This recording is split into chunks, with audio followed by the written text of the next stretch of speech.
All right, good morning, everyone. Good to see you all, and thank you for coming today. This is our June legislative work session and joint special work meeting with the Howard County Council, County Executive, and the Board of Education. The proceeding this morning is being conducted in person and via WebEx teleconference. It is also available to the public through live stream on the County Council. At this time, I'm going to do a roll call of the council members. Dr. Jones. Is he? You said he was here, right? We'll come back. Ms. Rigby. Here. Ms. Walsh. Here. And Mr. Youngman. Here. And I'm Deb Young, the chair of the County Council. At this time, the Board of Education chair, I'm looking for you, Jeff. It was those sunglasses that threw me. I'm like, where's that woman with the sunglasses? The Board of Education chair, Jennifer Mallow, will take a roll call of the Board of Education members and confirm a quorum. I'm not sure that do we need to have a quorum to I believe for this meeting, because it's the required APFA meeting with the council and the board. I don't. Yeah, the requirement is that we meet with the board. So I would think. I don't mean to chime in. do not know. I know we have 4 members. You do? Yes. So that is not a quorum. There are 3 online. There's If there's 3 online, This is then Dr. Jones. Can anyone hear me? okay, well, thank you, Dr. Jones. We can hear you. Yes. So okay. So that means all 5 of us Okay, are here. perfect. Thank you. Okay. Yes. So I will. You call your roll and let's see who's out there in the etherland. Jackie McCoy. Yay, she's here with us. She said present. Present. Ms. Skates. Present. Good morning. Good morning. Dr. Liu. Present. Thank you. Dr. Chen. Ms. Mosley. Ms. Watts. Present. Thank you. We have a quorum. Okay. I'm Jen Mallow, and I'm here too. All right. Thank you. Oh, phew. All right. All right. So we will now proceed with our agenda. Once notified by the Howard County Public School System that a school or school region has reached 95% capacity utilization and is projected to exceed 110% capacity utilization within 5 years, Section 16.1103 of the Howard County Code requires the County Council to hold a joint special work meeting with the County Executive and the Board of Education to discuss school capacity needs and the board's proposed solution to address overcrowding. By introduction of Council Resolution 76-2024, HCPSS has notified the Council of the projected school capacity in which several elementary, middle, and high schools meet this condition. We will turn it over to the Board of Education and HCPSS to begin with providing details of the proposed school capacity and proposed solution to address overcrowding. So I will begin with thanking the County Council for inviting us here. And we will have Dan Lubley, our Acting Chief Operating Officer, kick us off. And I suspect that the devil's in the details, and that will go to our Office of School Planning, Tim Rogers. Please go ahead, Mr. Lubley. Thank you.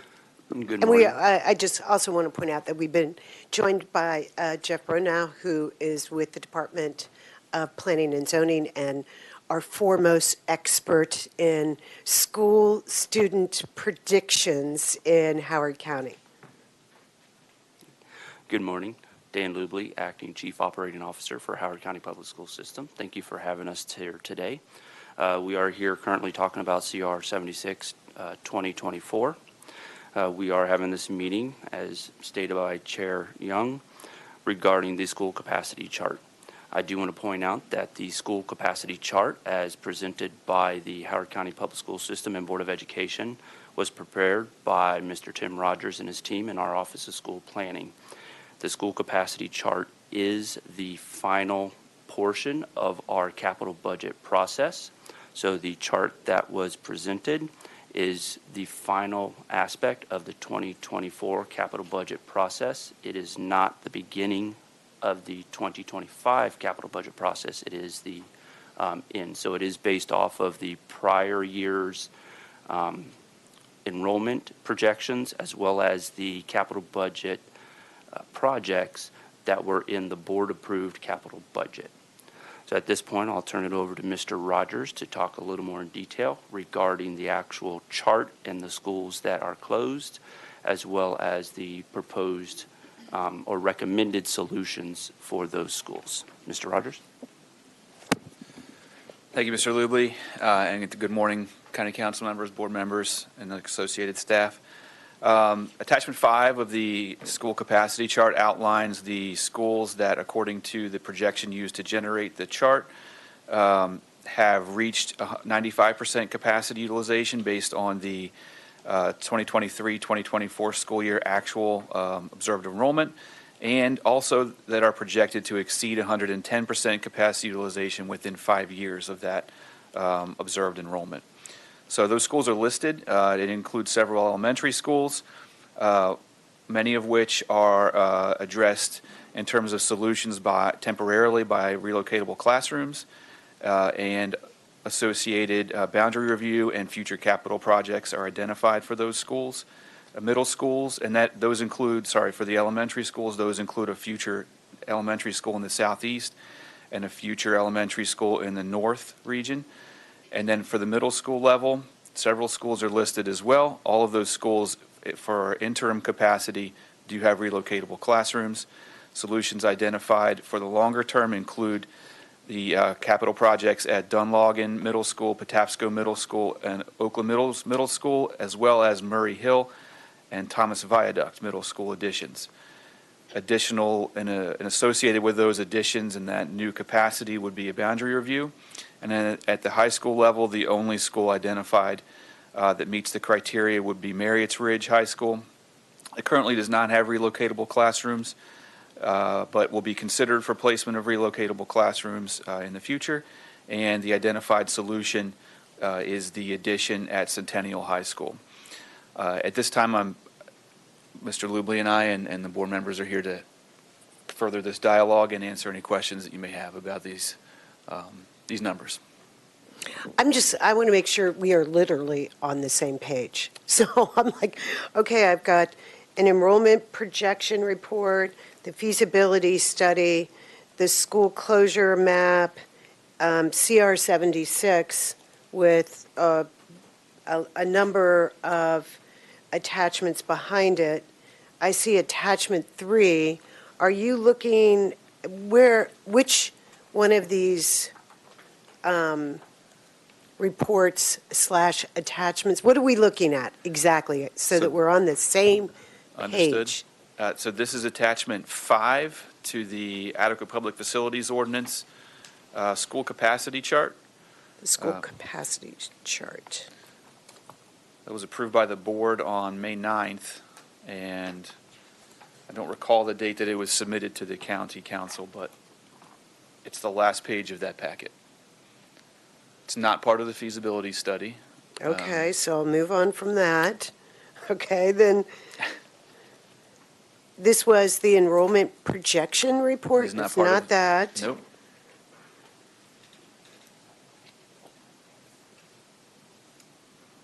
I have this proposed proposed APFO school capacity chart. Yes, it should be attached to the AFO school capacity chart. It should have been included, I believe, with the CR 76 documentation, the whole package. It's not. Oh. So CR 76 has Exhibit A, which is the actual school charts, but it does not include this particular chart. So we'll see if we can make a copy for the council and board members. Okay, that would be great. All right. Mr. Youngman, you look like you're ready to start. I could have missed when you were reading the purpose of the meeting, and I thought you said that and I guess you were reading the code or whatever. I was. That the school system, the system was operating at above 110%. Did you say that, or you just said that a particular school was projected to go to 110%? No, if, I just want to that make the sure written, we're upon clear. receiving written the way that it is stated in the actual legislation is, upon receiving written notification from the Howard County Public School System that a school or school region has reached 95% capacity utilization Right. and is projected to exceed 110% capacity utilization within 5 years, then the Board of Education we need to meet with the Board of Education to discuss a proposed solution to address the projected overcrowding in this particular special meeting. Because And- as a system, for the next 10 years, we're looking at, I mean, it's hovering right around 100%. Right. And I just don't want the public to think anything different. I mean, As a total because we have, system. Right. because you can't perfectly redistrict perfectly every year. You know, you're going to have some overcrowded schools, some undercrowded schools or whatever. But we are operating at approximately 100% as a system for the next 10 years. Right, the prompt for this meeting is those list, that report that shows the listing of schools that meet that Right. criteria. Right. The 95% for school year 23-24 and expected to exceed 110% within 5 years. Right. And it also says that the county executive is supposed to be a part of this meeting. Who's here to represent the county? Obviously, the county executive isn't here in this meeting. So is somebody here specifically representing the county executive? Chair, I thought we heard that Mr. Bronow would be. That was the email that we received. That's the email we got from the administration that Mr. Bronow Okay, and Ms. then I Ms. missed Bella that were- email. Okay, sorry about that. So, Mr. Brunau, you are here representing the county executive. Yes, that looks like to be the case. Okay, all right, Chair Young? yes. Can I ask one more question? Yes, while you we're can. moving on? Just to kind of get into a little bit of specifics. Is Bryant Woods the school that Rosalind Rise feeds into? Yes, it is, which is a huge issue, So, as you all know. Yes, you know, Tim might not have been here yet. I'm Yeah. not sure. But, yeah, okay. So all the conversation about how that school wouldn't become overcrowded was nonsense. Well, I guess I'd say how many students were there before? How many students are there now? How many of those students are returning students? And how many come from new units? Yeah. That would really tell us the truth of the matter. Do you have that information, Mr. Rogers? I don't or have that Mr. off the- Bronow? Maybe Jeff does, but I don't have that off the top of my head. But I think that we did some research. just to be Yeah. clear, because this school is in my district. Understood. And we approved a APFO waiver Right. for this specific school that was requested by the Enterprise organization when they were building Rosalind Rise. And I know that there are many parents who are very concerned about the overcrowding at Bryant Woods. So I want to set the table for this particular school because I am very concerned about the overcrowding at the school. So, I appreciate that. I think we should also include that we heard from many families who currently reside there that they wanted the redeveloped housing opportunities for them and their children. But I don't think that they were aware that their school would be operating on 140 or 150%. Well, sure, I mean, I let's think they hear wanted the to- facts again. Right, I think they wanted to. And the only reason I think I wanted to focus on this is, other than capital dollars, there's not a lot we can do to fix this. But this is a decision we made, so that's why I want us to. actually, Talk about it a little. I also filed a piece of legislation that required that you all come up with solutions that I see that you have provided us. Thank you very much. I appreciate that. And I'm glad that I assume that you've been working with the parties that legislation required, or We have. We've been in Okay. contact Thank with you, Mr. Enterprise. Rogers. Yeah. I appreciate that. Yes. So, all right, now that we've made all of our little speeches prior to talking about Bryant Woods Elementary School, proceed. We have been in contact with Enterprise regarding Roslyn Rise and other projects that they're working on around Columbia. So we are keeping track of those numbers. And those numbers have been part of our enrollment projection coming through DPZ from Jeff's office for the entire time period. I do believe that Bryant Woods was on a similar trajectory. I don't know that we projected prior to Roslyn Rise that it would reach the exact numbers that we're projecting now, but it was on a similar trajectory to be overcrowded prior to the Roslyn Rise project. I'd also like to mention that there's been, due to the pandemic and the economic conditions following the pandemic, especially regarding the housing market, there has been more volatility than we're used to seeing in our enrollment projection. So we provide a projection accuracy report to the board every year, and that report outlines system-wide and by school and by grade our accuracy levels of the previous year's projection. For the years that are mainly associated with the pandemic, our projections were off by a significant amount due to families making other choices to enroll their students in homeschooling, private schooling, moving out of the county, moving into the county. And then following the pandemic, we anticipated that enrollment would rebound, and that hasn't occurred. So all that is outlined in our projection report. It was similar language in last year's feasibility study, and you can see that play out in the projection accuracy reports as well. So I would, in response to the Bryant Woods question, in addition to the fact that I think we're already showing a trajectory. I do just want to interrupt there. Yeah. Because you're still at 1.5% accuracy. So that's still pretty good. So, Mr. Rogers, things are still going pretty well. I just want to give you some kudos there. Appreciate that. And so Bryant Woods, along with other schools in the county, have seen less projection accuracy than we're accustomed to having.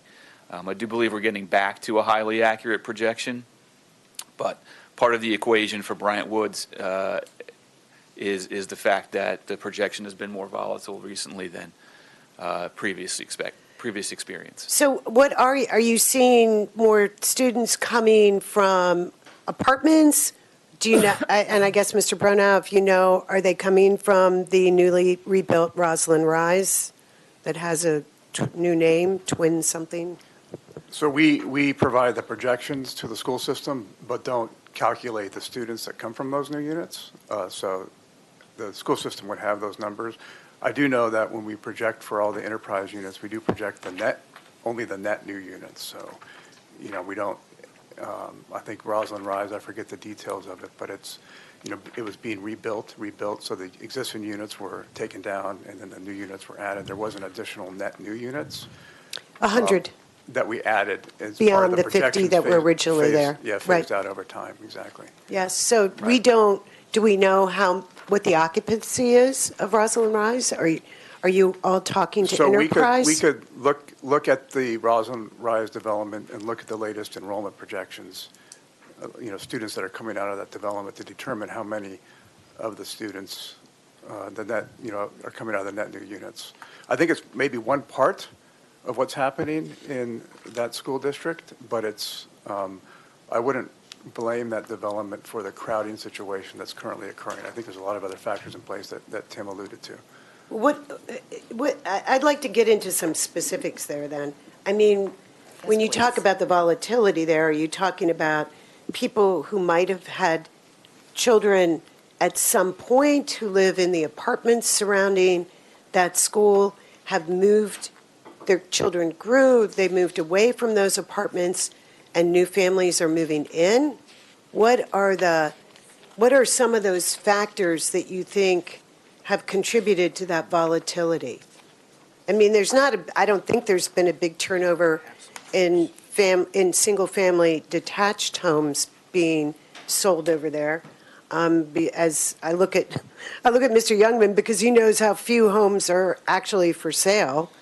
And I do. there may be some single-family attached homes that have gone up for resale, but I'm not even sure that that would be that large of a market to make that kind of difference, which says to me that it would be apartments. Ms. Mallow. A couple things. That region has always had a high mobility, given the density of the pre-existing apartment structures, condos. The new development, Legacy at Twin Rivers, I don't believe is fully filled. And also of particular note, the base size of the capacity at Bryant Woods is extremely small. Yes, So it is. At less than 300, its capacity is at 289. 289. That even when you add 2 to 3 students, that's going to look larger than other schools where you can see like a St. John's Lane at 602 students or Hanover Hills at 810 capacity. The addition of or mobility of a small number of students is more impactful numerically, and therefore it looks as if the school is more over capacity than these larger facilities.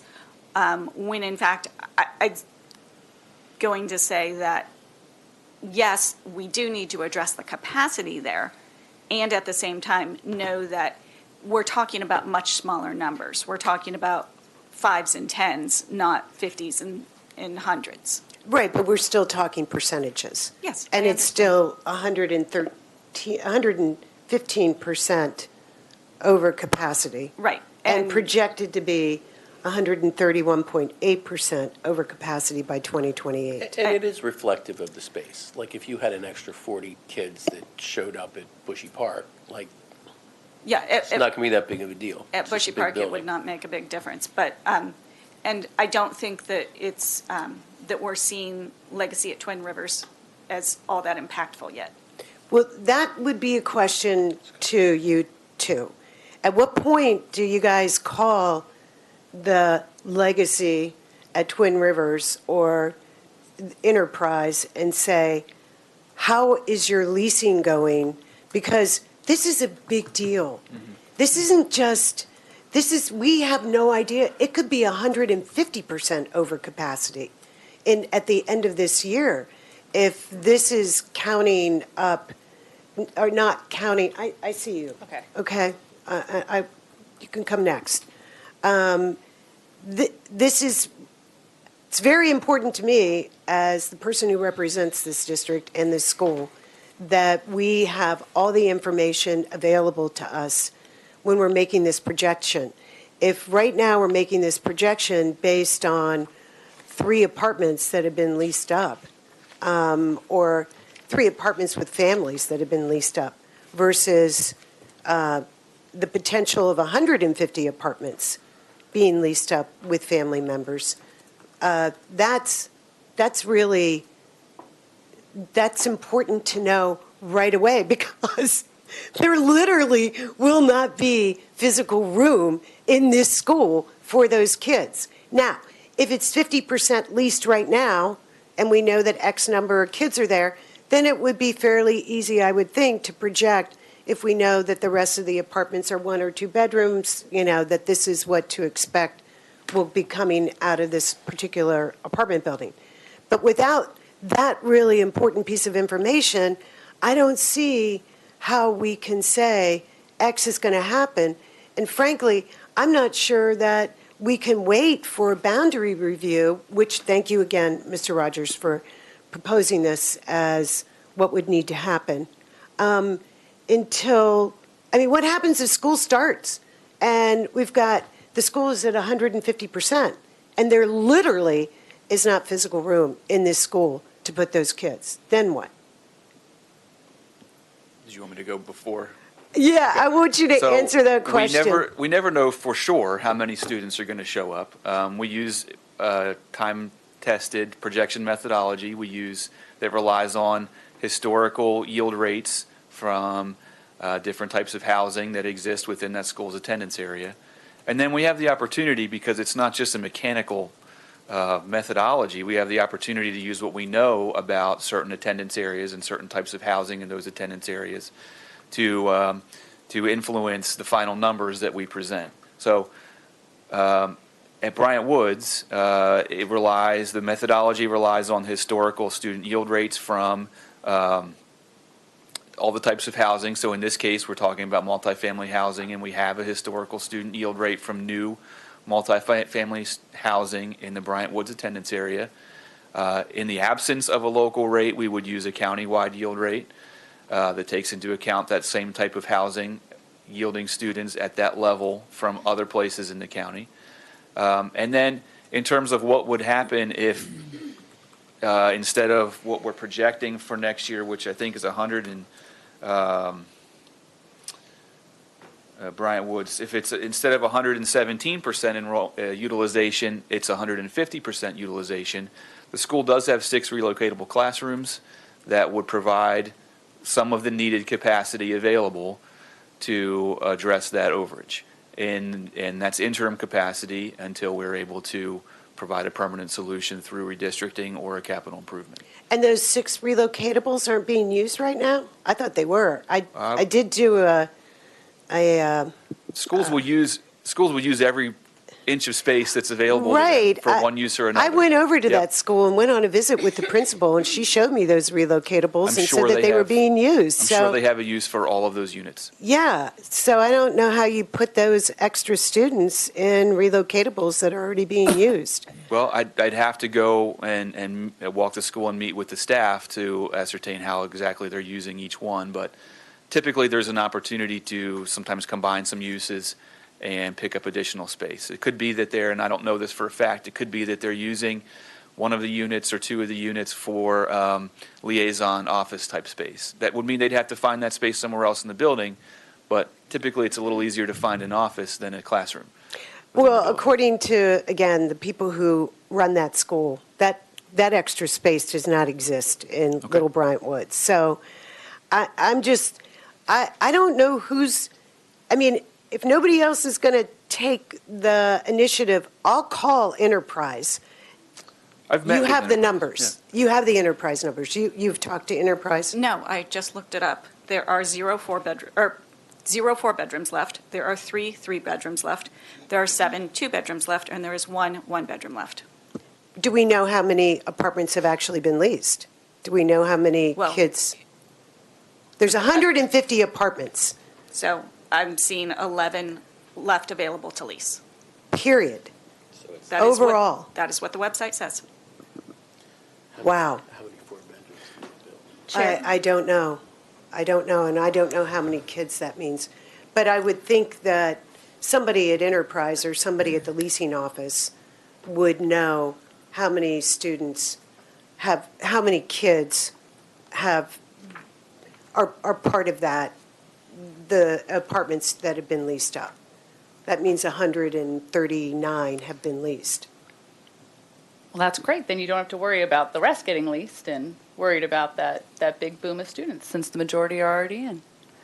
Actually, no, they started leasing in late April, so that is doubtful that the majority are already in. I imagine that they started moving in over the summer and finished their school year somewhere where they already were. I thought your concern was about the coming year. What if? It is. Oh, And- okay. And I would So- imagine that most of these young people moved in at the end of the school year. So, But we don't know that, you don't know Right, that. no, we don't. And what I'm And we've suggesting is that somebody here, because we're supposed to be looking for solutions, that somebody here take the initiative to call Enterprise and find out how many students are going to be coming to Bryant Woods this fall. I see you nodding your head. Well, Mr. so I Bryant. was going to say that we could, it would also be good to check against what we had given the school system for projections. When I give the school system projections for apartments, generally, it's an estimate of how long it would take to lease up. So for example, and we do contact these larger apartment units from time to time. For example, Marlowe in downtown Columbia, 472 units. So I contacted Howard Hughes to determine what is their expected lease rate going to be. It's always slower than I think. I think it was like 18 units per month. But in a 472-unit complex, it would take, 2 to 3 years to lease that up. So when I supply Clearly not the case at Well, the so, but that's- Twin, at the Legacy Of of course, it's Twin much smaller. Rivers. So what I could do, I can call them and look Thank at you, this Mr. Bruno. information to find out how many units will be leased up by this coming September. As far as determining students, they often don't know that, or they may not want to indicate that. We could look at the average yield rates to see, and then, of course, I don't know if you have any information in May or April of last year of students at that school that might have been already living in Legacy, because you had the monthly Yeah, we enrollment would. dates. So we could look at what, the last school year, how many total students came from that, compare that against how many units were leased to come up with a reasonable estimate of how many may show up in the September. Well, I think we could also call McKinsey from Enterprise, since she was the one who came and asked us for the waiver, the Apfo waiver. Yeah. And ask her to find out specifically, just in case the Legacy people themselves don't want to, or Right, I can't know, give and I that know they're very information. cooperative, Enterprise is very cooperative, so, they would, if they have that information of who's, the number of students living there. I'm Okay, sure let's she would just help assume for a minute that those projections are really high. Can we take action this summer boundary review? Obviously, there are schools that have capacity that are in nearby neighborhoods. So what I'm really trying to get at here is there any reason why, if we discover in the next few weeks that there can't be an initiative to ensure, because when Legacy of Twin Rivers was being built, I remember saying to them at the time, you may not end up going to Bryant Woods. You may end up going to another school, because we may not be able to justify you going to Bryant Woods because of overcrowding. And so I don't know that the expectation is that these students will go to Bryant Woods. And is there a possibility, since we're supposed to be looking for solutions here, that over this summer, that some portion of these students from somewhere could be redistricted to either one of the schools that have capacity? I guess I So- should be looking at the school board people. Well- Should I be looking at Ms. McCoy and Ms. Mallow? Yeah. I'll as Mr. Barnes likes to say, take the first bite at that apple, I guess. The feasibility study from 2023 suggested pursuing redistricting in that area. The feasibility study we just presented to the board last week also recommended pursuing redistricting in that area. Board policy and the implementation procedures of that policy prescribe that the board is to alert the community and staff, provide direction to the superintendent to begin a redistricting process in winter of the year preceding the intended implementation. So if that were to be implemented for the 2024-25 school year, that would have had to take place a year ago, January, let's say January of 23. If it were to take place for school year 25-26, that would have needed to take place in January of 24, and we would be midway through the typical redistricting process at this point to adopt boundaries in November with the board and then have them implemented for school year 25-26. So what I'm outlining is the typical process and what's outlined in the implementation procedures of Policy 6010. Is there any reason that an emergency redistricting can't be done?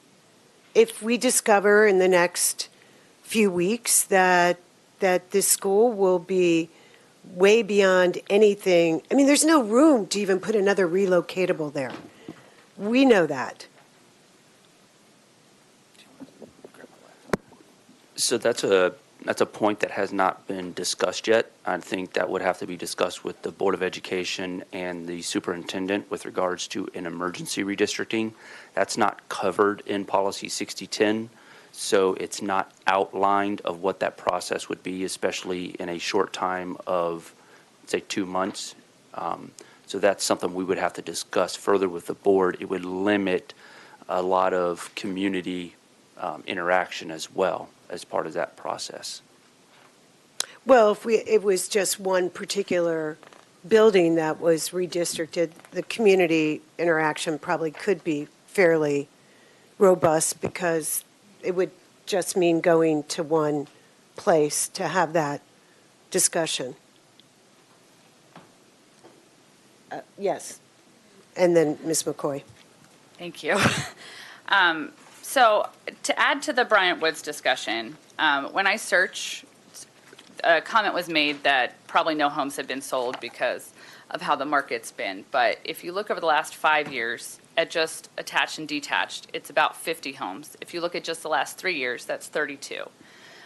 So I think that we know in this area and others that students are more likely to come from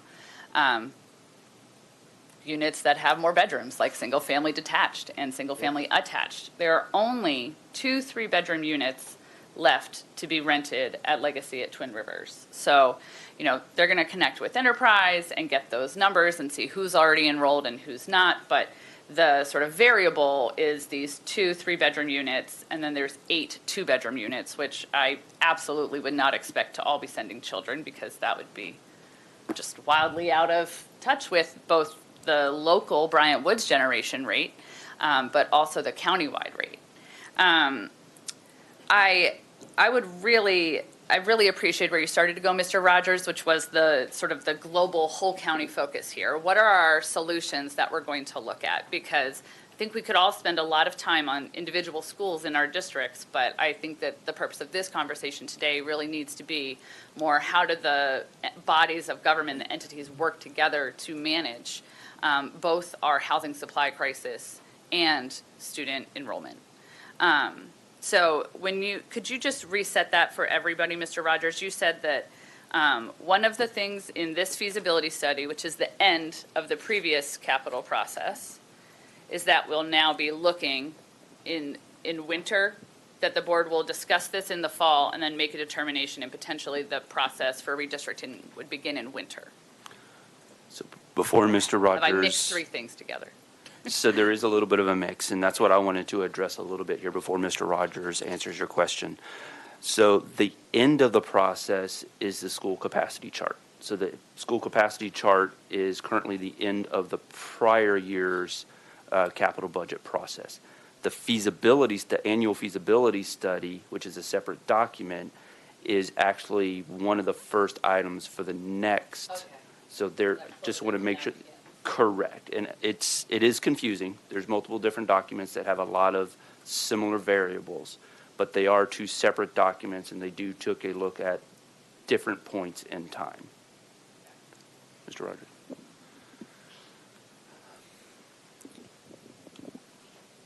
So in terms of the solutions for the schools on this list, like was referenced earlier, these are based on the 2023 feasibility study that was presented in June of 2023, which informed then the capital planning process, which concluded this May with the adoption of the FY25 capital budget, CIP, long-range master plan. So the solutions in terms of capacity that you're seeing listed here are based on that process.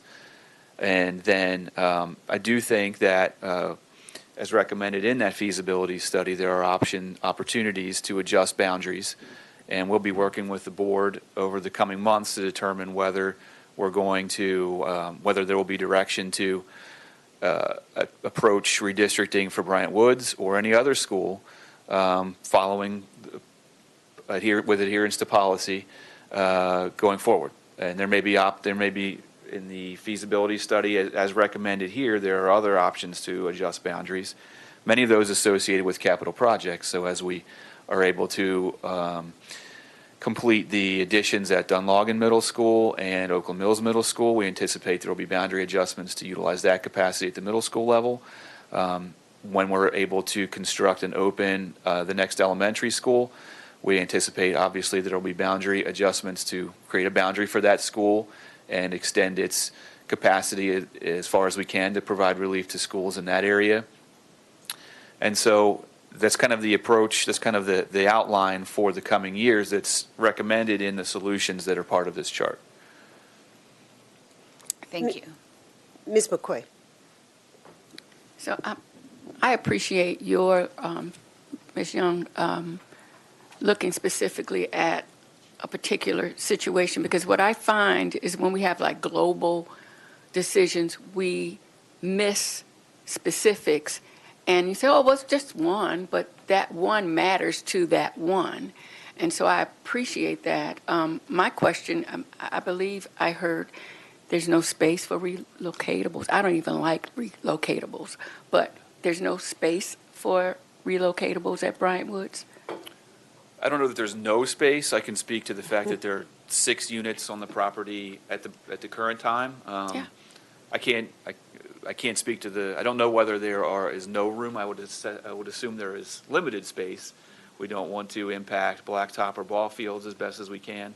We want to avoid those items. We also need to avoid things like underground utilities and fire access lanes, and observe the county's setback requirements as well. So those items do limit the availability of space on a property, but Bryant Woods does have some ball field space, and I wouldn't rule out I wouldn't say unequivocally that there's no room there. Okay. If relocatables are needed, we can assess that and make that recommendation if it shows that there's options. And I would just add in that there is a topography challenge there, which Right. again, Big topography. Yeah. It's correct. It's at the bottom of a hill. So while there Bryant might- Woods is at the bottom of a hill, yeah. so there may be opportunities, but it would at least be challenge. Yes. So my question is, at what point do we make the decision about what's going to be done? If we're constrained by the additional relocatables, what do we, I mean, oh, the policy says, well, okay, the policy doesn't cover every specific, it's general. So what do we do? Do we wait till the last minute? We're talking children. Yeah. Yeah. In response to that, I'd like to outline a couple numbers for Bryant Woods and its current status. So the capacity is 289. That's the kindergarten through 5 capacity. We do have 6 relocatable classrooms on site, which I'm just going to say, in theory, adds 150 seats of additional capacity. Bryant Woods' current K through 5 enrollment for next year, and I know that there will still be students that enroll over the course of the summer and just show up on the first day of school, but the current enrollment K through 5 at Bryant Woods is 336 for next school year. That is on track with our projection, which was on one of these sheets, 324 for next year. I would anticipate, and this is just a guess, the kindergarten right now is at 44. I would expect maybe another 10 students show up for kindergarten based on historical numbers for their kindergarten, which would put the K through 5 at 345, which again is not that far off from our projection for next year. It's a little bit higher.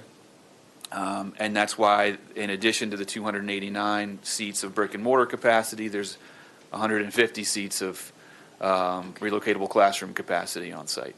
That number of enrollment is projecting is, again, like you see in the school capacity chart, expected to continue to grow. And that's why there is some urgency to this situation and why we have in the feasibility study recommended considering boundary adjustment in that area. So in terms of what can be done rapidly at Bryant Woods. Yeah, that's what I'm talking about. Again, Yes. so Thank you. framed, given the numbers that I've just presented, I believe the most urgent thing would be to work with the school and make sure and work with them to maximize the space that they have. Relocatable classroom decisions for this summer are underway. Units are being delivered and installed now. So it would be too late to add to that. And then in terms of boundary adjustment, like I just outlined the timeline for that, so we would need additional direction from the board to alter the timeline for boundary So adjustment. basically, we're going to have a couple of overcrowded classrooms for the year. Because that's what you're saying. We can't do anything. Well, And we've got a there's school right next door that is 80% capacity. I mean, sometimes acting with quickness can really I just don't- make a difference. I don't understand, excuse me, but I really don't understand. I understand policy, but I don't understand, and it may seem as simple, and so, well, we've got to get public comment, but if we're talking about 30 students, perhaps, then we talk to those parents and say, this is the situation.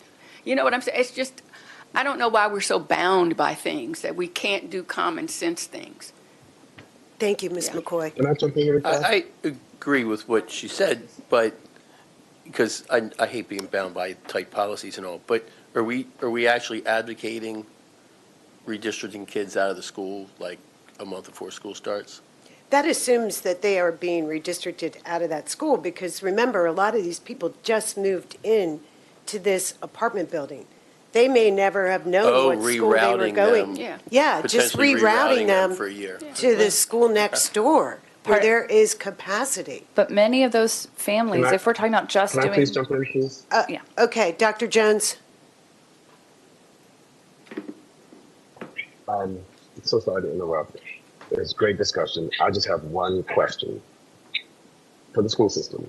In addition to your projections and the modeling that you have in this scenario, what has happened in the past when this situation has occurred? I thought I heard someone go down that line and then questions and comments took it off track up to it. But in the past, when this has happened before, what have we, our county, what have we done? Well, when our projection shows crowded schools, we begin planning for boundary adjustment or adding capacity to the school. Those are the top tools that we have at our disposal. Right.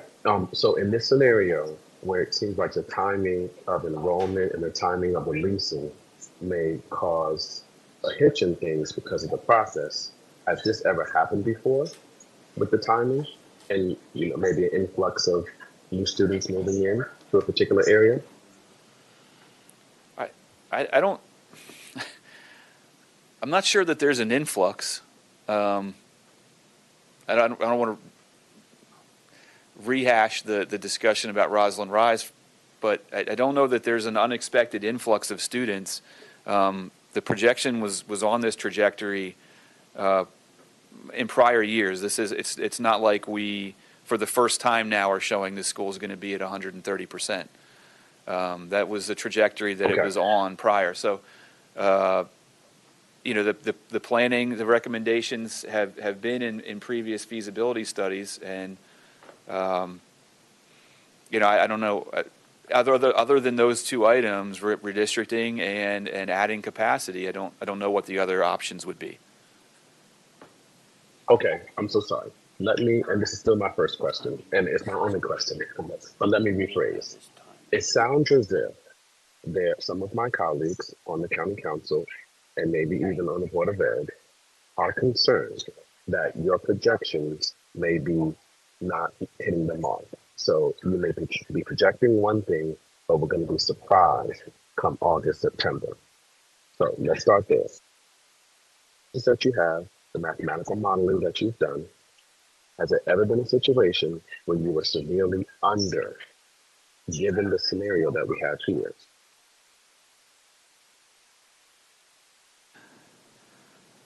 Not that I'm aware of. Okay, great. So I will sum it up by saying that I, Hoco Jones, I trust your mathematical modeling. I trust the projections that you have, and that there won't be a scenario where there's, 100 more students than expected. Because if that is the case, that would be a concern. But if your mathematical modeling projections are on the same line as they always have been for years and years, then we, as a body, both bodies, County Council and Board of Ed, should know what to expect, and this should not be a surprise. Is that correct? I have confidence that we are using the best information available to project enrollment at Bryant Woods and all Howard County Public Schools, and I have faith that it's not a crystal ball, but at the same time, I think we're using the best methods and data available to estimate future enrollment, and I think that they are suitable for planning purposes going forward. Perfect. Perfect. Thank you so much. I do not have any concerns. Thank you. Mr. Youngman. I'm going to circle back to the beginning of the conversation where we were kind of talking about this, where do kids come from? And I'm going to hit, unfortunately, probably Jen and Jeff might have been the only people in the room 4 or 5 years ago when we had this conversation. I was sitting right there and Vicki was sitting right there. And it was each school on that spreadsheet is a buildup of other assumptions. You've got a line item for apartment turnover. You have a line item for single-family detached or whatever turnover. You have the actuarial computations of birth rates and, how many kids are coming in, how many kids are matriculating out. And then you have the development projects that, are coming, the stuff you get from Jeff. Why can we never see those assumptions? Like, if I saw those numbers for this, we got in the weeds on Bryant Woods, and I don't want to go back into the weeds with that again. But, like we know what the projections were, and it sounds like the projections by the time the feasibility study was done were like these numbers haven't changed much. They caught us by surprise because they're different than what we talked about relative to the Apfo waiver. But why can we never see where the final projection for each school comes from? Well, we do report in the feasibility study in prior years, and in this year we took a different step, and presented a projection report separate from the feasibility study. And we did that in April, and one of the reasons for that was to start to take a little bit of a deeper dive into how we arrive at the projection for each school. So it doesn't go into the amount of, I'm not sure what level of detail, everybody would like to see a different level of detail, right? Some people read a report like this and they just want the high level stuff, right? They just want to see maps and charts and know what the final numbers are. Others want to take a deep dive, like you just suggested, Mr. Youngman, and want to see for each school, how are we building up to that number? Where are those numbers? So we provide a little bit more look at that in this projection report than we have in the past. There are some maps and charts that we've not previously printed in feasibility studies. And that's one of the reasons we took that step. Instead of putting the two things together into one report, it gives us an opportunity to be in front of the board and in front of the community and show a little bit more about how we got to those final numbers. If that's it's there. Okay, can you guys share that? It was presented to the board in April and is on the website. I'd love if we could flip through it because, I remember the context of the conversation was we were talking about Bellows Springs Elementary and the apartments, always forget what they're called, at 103 and 100 had just opened. And 100 kids show up overnight. And Wexley at 100. Thank you. So we start to focus on the fact that in a single-family detached, oh, thanks, it's in our binder. I didn't realize it was in our binder. So in a single-family detached, if we blow the number a little bit, at least it takes 2 or 3 years for those neighborhoods to sort of sell. So the kids still kind of come gradually. They generally move more in the summer than not in the summer. Whereas you blow the apartment number, especially with a smaller building, you can really end up with a problem so fast that you can't get through that deliberative problem, that process, as Jackie was saying. Now we're it hit us hard. Mm-hmm. What do you do?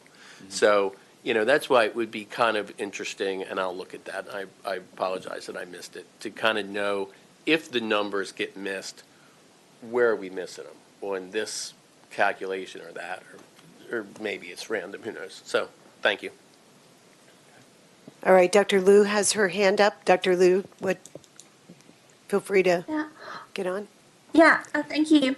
Sure. Could you remind me for Brentwood Elementary School, is there a new regional program that moved into the school recently or in the coming school year? Well, the capacity was adjusted for the school year 24-20, no, so, sorry. The capacity was adjusted for school year 23-24 to account for an expansion of pre-K. Okay, so there's no regional program, it's just the expansion of pre-K. I believe that is local Okay. pre-K. Okay, local pre-K, thank you. And another question is, I understand that for policy 6010, there's timeline about boundary adjustment. But in the case of emergency, do we allow flexibility of parents and families to have open enrollment, give them the choices that they can choose a nearby school that has capacity? There is language regarding open enrollment. I believe it's in policy 9000.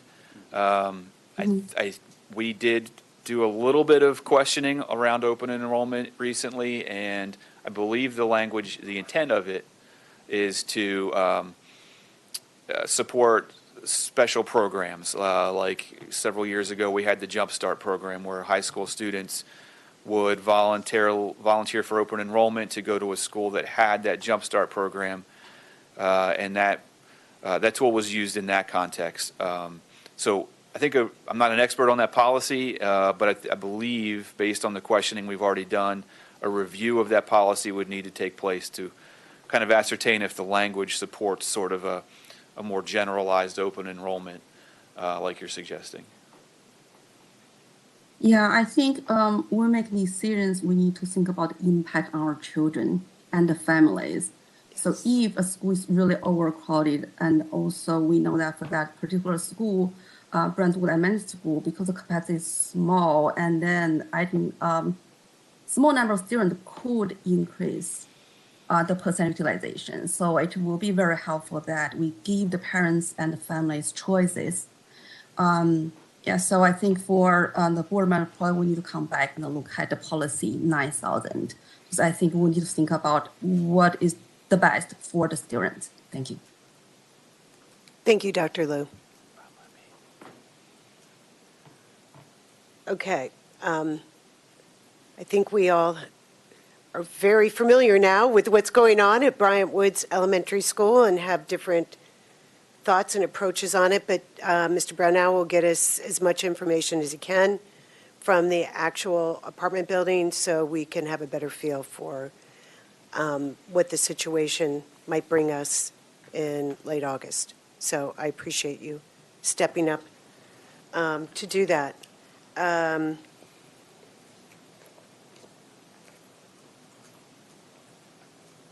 I think it's probably, at this point, it would be helpful, Mr. Lubley and Mr. Rogers, if you want to talk in general about this chart on page 9, the capacity utilization in 2023 and the projection for 2028, the potential solutions for each of these schools.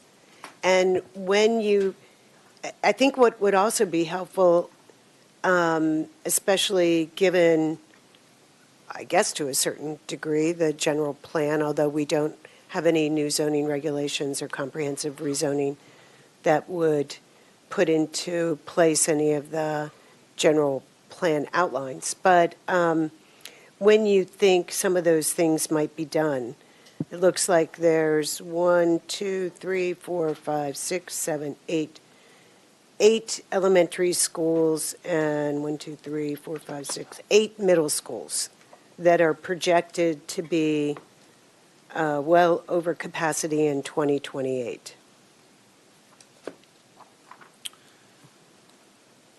Sure. And I am curious, if you could also address this, whether or not the future Southeast Elementary School, whether you're thinking one or two in terms of need? So I'll start by I'll start by addressing these questions in terms of the process that just concluded with the adoption of the capital budget in May. So in the Southeast, we do propose a future elementary school, and we see that as the top. It's presented here as the top elementary school priority, and I think that's you can see that pretty clearly by the number of schools that it would address once built and a boundary established by redistricting. So that would impact, or that would be the potential solution for Bowman Bridge, for Hammond, for Hanover Hills on the elementary level. And there are other schools that aren't on this list that are either just didn't meet these numerical thresholds that could benefit from redistricting to provide some relief. So think about Forest Ridge, Laurel Woods, and perhaps Gorman Crossing and Guilford that are also in that area. They're not over, they don't meet the 95 or the 110 for these specific years, but they may also be over 100%, which the board by policy's target utilization is 90 to 100%. So then, back to the question, would one elementary school in the Southeast be enough to handle the adjustment that we would need down there? We think so, and the board approved capital budget that includes the long-range master plan for FY25 through 34. It's a 490-seat elementary school expected to occupy in September of 2034. And so that along with the so that 490-seat school, along with the projected, there may be some schools I don't remember off the top of my head. Gorman Crossing may be one. Maybe some schools in that area that have are projected to down the road have a little bit of available capacity that could be combined with that new capacity through a redistricting to provide the balanced enrollment and utilization in that area. Ms. Rigby. Thank you. So for example, Gorman Crossing is currently under capacity now, but then we have Hammond Elementary, which is over capacity, but then you have that new development of single-family detached and attached homes, which is sending a lot of kids. It is. Is there the potential to wrap that in to look at them walking to Gorman Crossing because they have that pathway connection as well? Yeah, and that would require a boundary adjustment. It would just be part of that larger conversation. Yes, I would say so. I mean, it's. And is the site that you're currently looking at the Mission Road site for 43? Or is that sort of all up in the air? Well, that's one option. There are other options in that area, the school system and our land bank also. We have the Huntington Park location and the Dickinson Park location in that general area. So. I saw that there may be a pre-K that you're looking to site, and Dickinson would probably be a very good option for the small, just based on the roads it's available to. Sure, planning for pre-K expansion is ongoing. We're constantly evaluating options for that and working with the state and our blueprint coordinator to determine the right options to expand to meet those needs. But I would imagine, for pre-K expansion, all options. Anywhere. And any sites will be looked at. But that could also be an option for elementary 43, which we would, any of those could also be that option, which as we get closer to beginning to plan for that project, we would work with the board to determine which location would be the best. I guess I'm sort of asking this on behalf of Mr. Youngman. Yes. Is it ever going to happen? is that elementary school ever going to happen? Well, as you can see in the chart that we're referencing for this meeting, there are 3 schools for which that would be the identified solution, and those are Centennial Lane and St. John's Lane, and also Phelps Luck, which geographically is a little bit further away, but through boundary adjustment, it may be able to see some relief there. the justification for that project is a little less than that justification for the Southeast project. However, with the need for pre-K space around the county, that may support keeping that. We think that supports keeping that project in the pipeline, but it's Okay. less urgent than others. All right. That sounds good, Okay. except for my request for an emergency, emergency boundary review if we find out we need it. Ms. Mallow. When we're talking about pre-K, also remember with Faulkner Ridge coming online, that Faulkner Ridge may be able to absorb some of the pre-K at Bryant Woods, which would theoretically open up 2 classrooms. Although that's not even close to being ready, Faulkner Ridge. Right, we're 2 years out. Yeah, okay. But when we are talking about longer-term capital solutions, that is one available to us since we are already building a facility within spitting distance. And that, so I'm just saying that because that will be a directed early childhood education site, that has the ability to also relieve in a couple of years.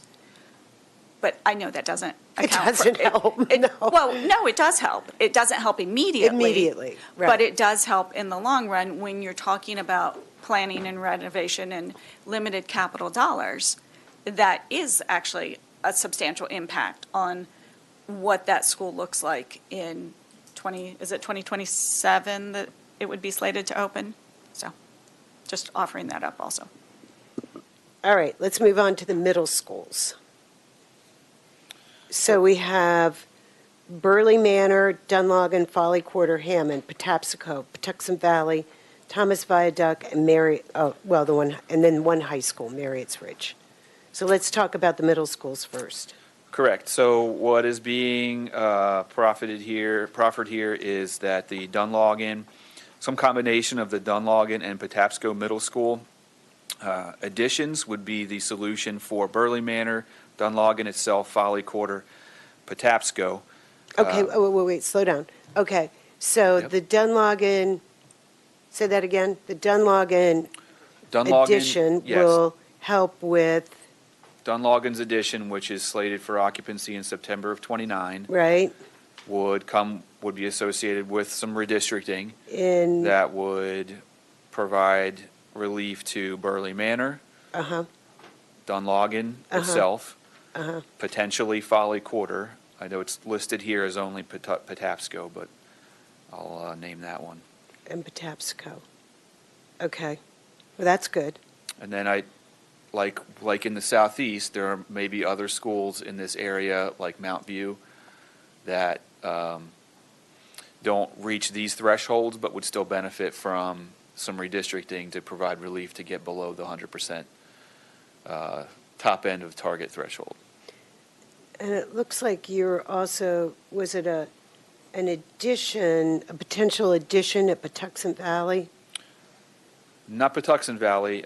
It would be so for the southeast middle schools, we would start with Oakland Mills, which is slated for occupancy in September of '28, and utilize boundary adjustment to provide the relief to Hammond and Patuxent Valley and Thomas Viaduct, not knowing what that boundary would look like. The process hasn't begun. We don't have a map yet. We anticipate that additional capacity will be needed at Thomas Viaduct and potentially also at Murray Hill through additions to provide the long-term relief needed at Hammond, Patuxent Valley, and Thomas Viaduct. So the Oakland Mills addition could help relieve Hammond Middle School, which is projected to be 115, Patuxent Valley, which is projected at 118, and these are 2028 projections. And Thomas Viaduct, which is also projected to be at 118% in 2028. Correct. Yes, and the Murray Hill addition in the long-range master plan sits in 2034. And then the Thomas Viaduct addition is also in 2034. So we would, kind of a layered approach where the Oakland Mills Middle School addition and associated redistricting would take the first swipe, and then we would move on a few years later to the other two additions and look to stabilize the area and address the long-term capacity utilization needs through redistricting using those two additions as well. Okay, that's a lot. Sure is. I mean, and the most amazing thing, I guess, is, also what Mr. Youngman's started with is at a school district that literally we have capacity to be at 100% right now, that we do still project that there will be overcrowded schools. We do know that there is still enough development to create more overcrowded schools. And this is even having lost, 100 students at that? How many? There were about 1,500. 1,500 We went down by about 1,500 in that first year of the pandemic. But I guess that's how overcrowded we were prior to the also a reflection of how overcrowded we were prior to the pandemic.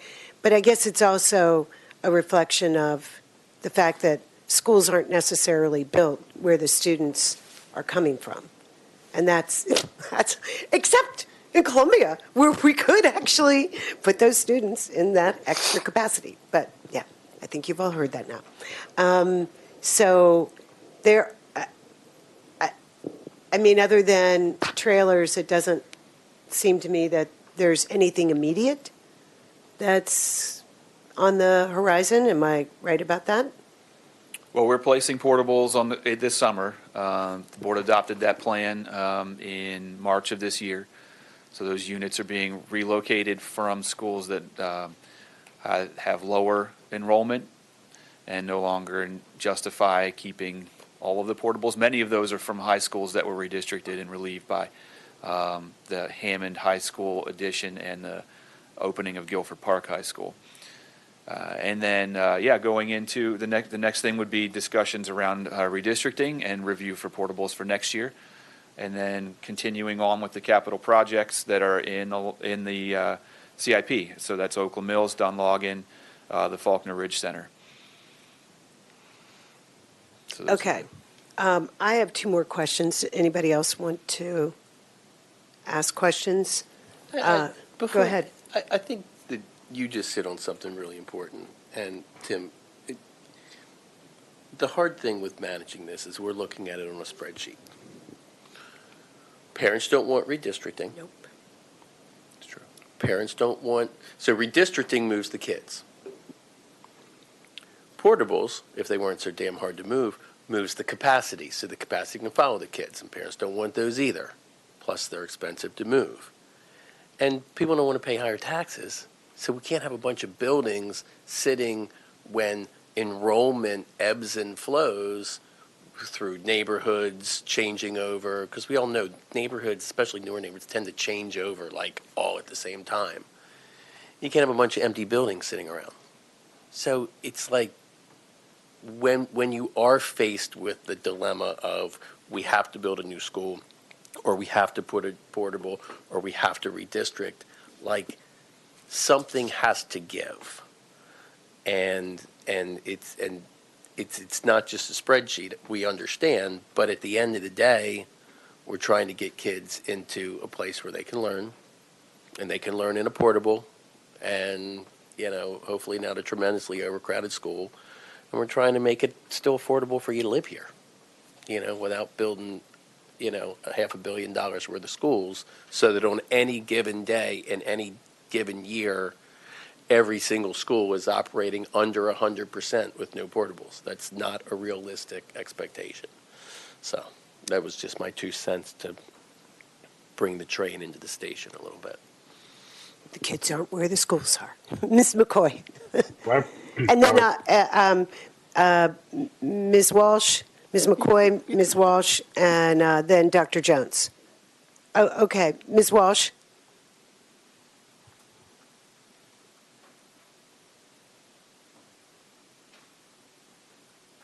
I'm unmuted. I'm going before Ms. McCoy.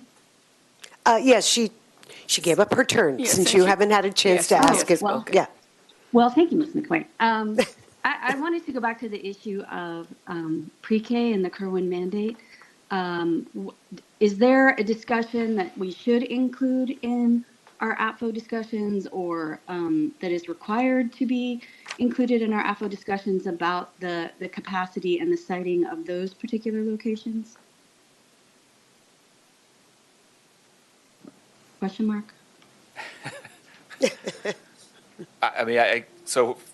So currently, the way that it's accounted for is when we present capacity numbers for schools, the rooms that are used for pre-K, which we have an inventory of, are not counted towards the K-5 capacity that's reported. And then the students who are enrolled in pre-K in those schools are also not counted towards the enrollment that factors into the capacity utilization numbers that are presented. Pre-K is managed by the coordinators of those programs, and enrollment is a little bit different than kindergarten through 5 enrollment due to the nature of the programs. It's either income eligibility or special needs, or family choice in some cases. So it's managed differently. They account for a number, the folks that manage those programs account for a number of seats in the schools where we're able to have those programs, and they will enroll students up to that capacity. So for those reasons, it's been handled differently. The APFO, I don't know that the APFO law specifically requires pre-K to be addressed in any special way, but if the county council, school board would like to enter in that discussion, we'll participate and do what's required. Okay, well, hint, I mean, I think it should be, right? Kerwin calls it universal pre-K, not specially managed or only for income eligible or special needs. The plan is that universally across the county, that age group would be included, ideally, right, in a public pre-K system. So how is the Board of Education tracking that siting and capacity now?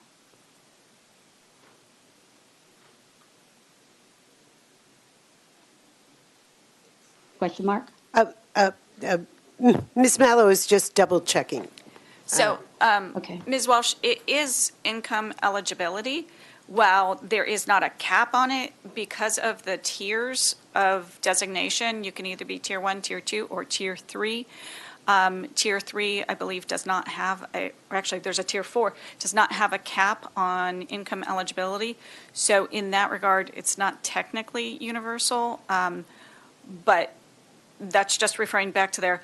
And right now, we are handling our pre-K enrollment questions through, right now, we're handling it through the operating budget. As we convert half-day pre-K programs to full-day pre-K, we then, we have a kind of stair-stepped approach to go from half-day enrollment to full-day enrollment. And in those cases, we are using part of our operating budget, part of grants written for pre-K expansion, as well as in capital improvements, we are reclaiming spaces that have been previously used by other entities like Rec and Parks. So those buildings that have had those spaces are being reclaimed and modified for pre-K usage. But it is not part of our current adequate public facilities discussion, because it has traditionally existed as its own entity and has not historically fallen under maintenance of effort. And that has been one of the problems when we look at maintenance of effort calculations. Any half-day pre-K does not count towards our enrollment calculations. So it is only when it becomes full-day pre-K that it does qualify for our maintenance of effort calculations. And because of that, it's not been rolled in. But I think what I'm hearing from you is the suggestion to roll it into this discussion so that it's part of the larger picture. And I think that's a great idea.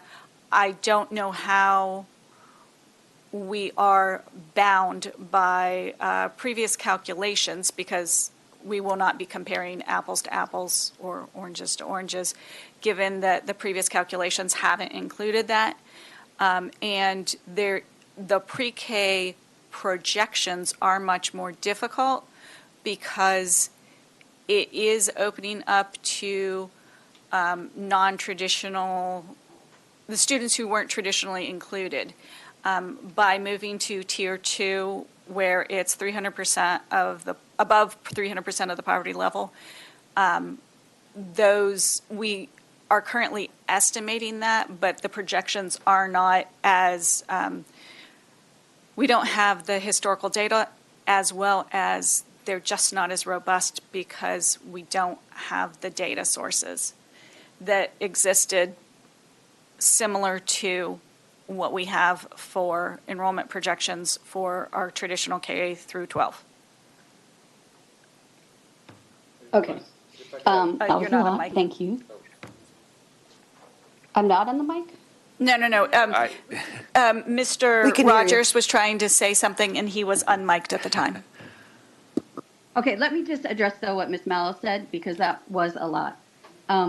I feel like pre-K already was introduced, like as you all were discussing earlier today, Faulkner Ridge did come up as an explanation.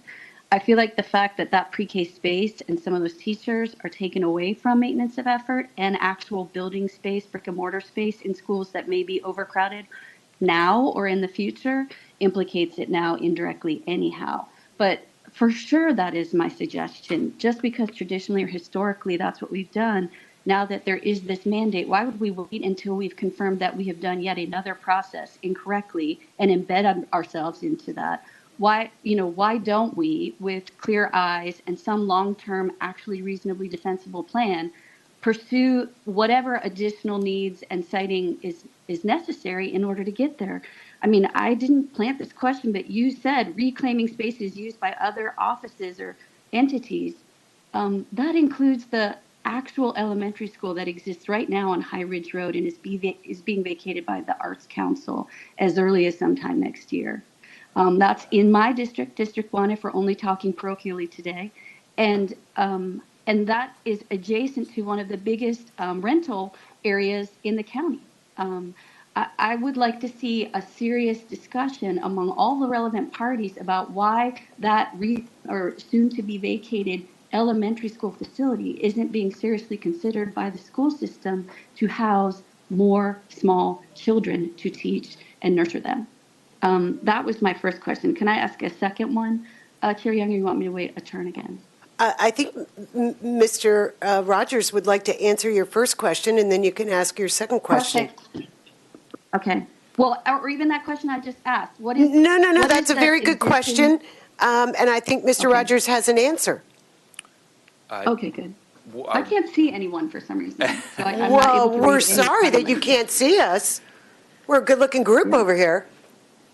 I don't know if others at HCPSS were aware that property was being vacated. Our office was not, so now that we do know, that is something that could be explored. I don't know much about that building or its suitability for a pre-K center, but Actually, that's can very review it. interesting. I assumed that you knew because the agreement specifically says that school district has first dibs.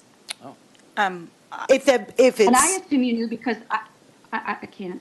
if it's Go ahead. going to be Go ahead, vacated, Jan. yeah. Are you speaking of the building where The Arts Council. Arts Council is on Yes. Ridge Road? Yes, High Ridge Road, Oh, yeah. I didn't know it was High Ridge Ridge. Road, Okay. High Ridge. It has many names, as a matter of fact, so you can call it whatever you want. As There you go, someone- Rockland Elementary for the old people. As someone guess that who includes has been David. on the board the longest, I have not heard word one about this. I do not know who currently owns it. It The is not- county owns it. Okay, well, it is not in our bank, neither our land bank, our land bank or facility bank. So it was transferred. There's an agreement. I'm happy to share that agreement. In fact, that's what I'll do. I will Please send that do. agreement to all Yes, of you. please do. Yes. And if we are getting the right of first refusal, we love that. We just have not been offered the right to review or refuse. Okay. All right. Well, and the other good news is there's $5 million set aside to make necessary renovations to that building once it's vacated by the Arts Council. At present, the basement of that High Ridge former Rockland Elementary School is occupied by one of our Head Start programs. They are in the basement, and upstairs is the vacated Arts Council space. So I would certainly urge, again, all relevant parties to seriously consider that use for what has originally been intended and what, I would guess, is in the future needed. It seems like an incredible waste not to use that particular facility for exactly what it was intended to be used for, and those are our kids. I will also note, and Jeff Bonow, very much respect, but the code says a representative of the executive. Indication was that Angela Cabellon would be there. I mean, we as elected officials, we as elected board members, we are all here. That APFO is pretty specific about who's supposed to be in this meeting, and everyone knows who holds the purse strings. If that person isn't there, Mr. Bonow, I hardly think that you're qualified to talk about the discretion of the executive to extend more or less budget or support for any given plan or funding request. Notwithstanding your last-minute delegation by some email I also did not see. But I was told by the administration that that had been considered and rejected. So the fact that you didn't even know about it is deeply worrisome to me. But we will forward all information. I think Ms. Young, right? Chair Young, you're probably most in possession of most information. But I am actually scheduled to tour the facility later this week, and I'm happy to have anyone who would like to join me call my office and tag along if you're able. Can I move to my second question, Ms. Young? Yes. I believe after the last legislative session, a bill sponsored by our state delegation passed, not as strongly as it was intended, I think, but still has some semblance of teeth in it. And that was spurred on by Dunlogan and the jockeying that happens every year. Maybe again this year, between, again, parochial interests looking to advance their own schools above others. Dunlogan keep getting pushed back, but Dunlogan is the school of the year. There's some other school that will occupy that position once, Dunlogan finally vaults to the top, see the Western Elementary School. What changes does the board and the school system see being made internally as a result of that legislation that required some serious discussion with accompanying any significant change with a feasibility study and a near-term and long-term plan? Looks like Mr. Lubley is ready to answer that question. Certainly. Thank you for the question. So we are aware, the school system and the board, we are aware of that legislation. It does affect reporting with regards to both the superintendent and the Board of Education. So a process that is currently going on with the school system, which does include the Board of Education, is called the Capital Budget Criterion Standardization Work Group. It's a mouthful, but it's a collaborative effort between the superintendent, school system, and the Board of Education to go through and identify individualized criterion that are used, not only to identify, but to present them clearly so that all stakeholders, including the community, can understand all the criterion that will be used to put together the priority list for the capital budget. This is being done. Initial presentation of the work group was presented to the Board of Education. We are looking to take additional time to do outreach to all stakeholders, including students and the community, to have conversations on the criterion and then bring back to the Board of Education this fall with milestones information on this criterion so that the Board of Education can discuss in public and vote on the criteria, so that that will actually be codified and will be utilized for the future capital budgets, setting a priority of the capital budget needs. And just, I won't go into all the different criteria, but it includes a wide range from the facility conditions, the student paths, as well as capacity, as some of the criteria that we are looking at. That's not all of them, but we are looking to complete that process this fall, so that has a standard criterion which will hopefully have that stabilization that you're talking about, Ms. Walsh, from year to year in the capital budget.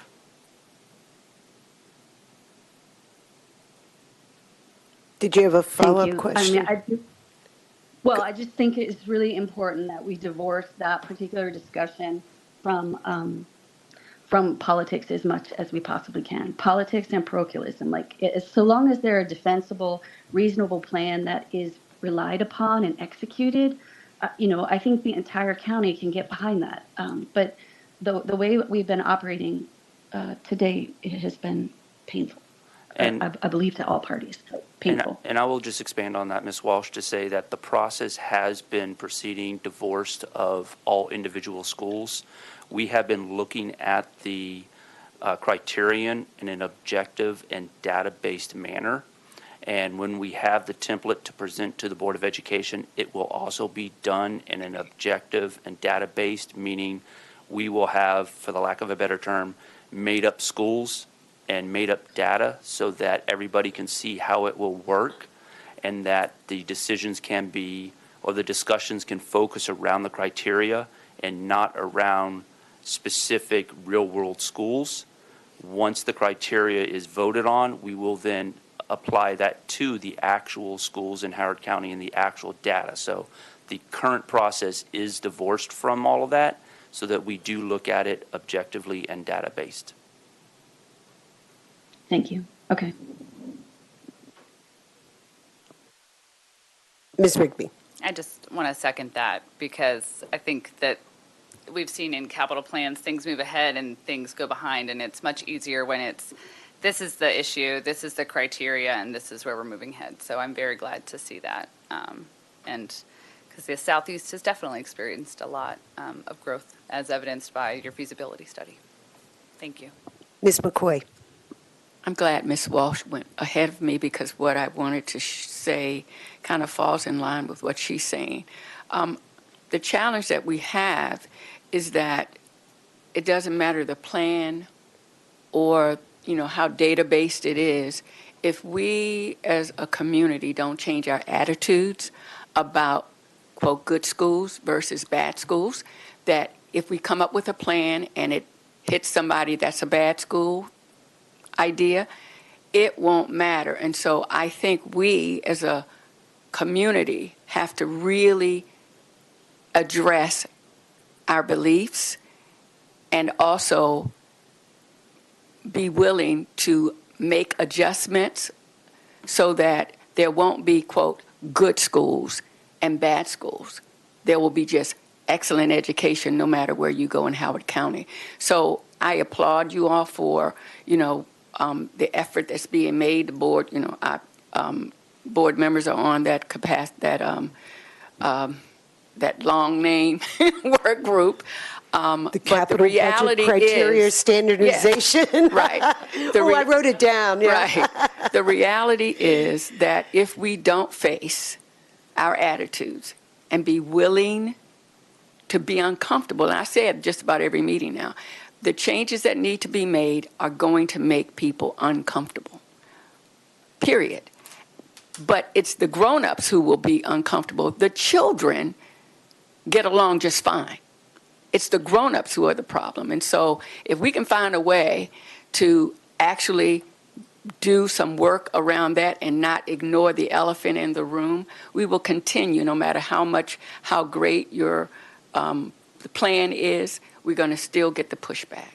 So that's all I wanted to say. Thank you. Thank you. Okay, and I mentioned that I had just a couple more questions. One is a very specific question.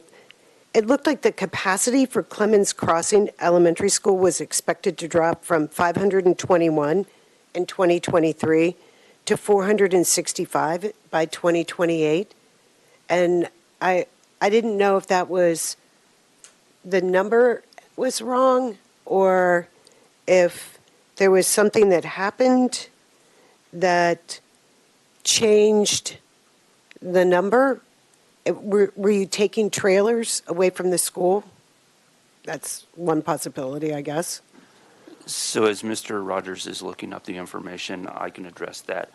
The capacity change does not include the trailers. So the way that the capacity for individual schools are determined, it is based on the brick and mortar. Okay. So any I knew portables that are there, yes, okay. its movement would not affect the capacity of that school.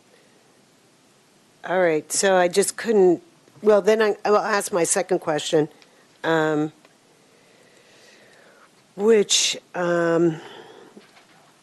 is, I've always wondered this, and because we talk about it every year, that the state of Maryland has a different way of calculating capacity than Howard County does.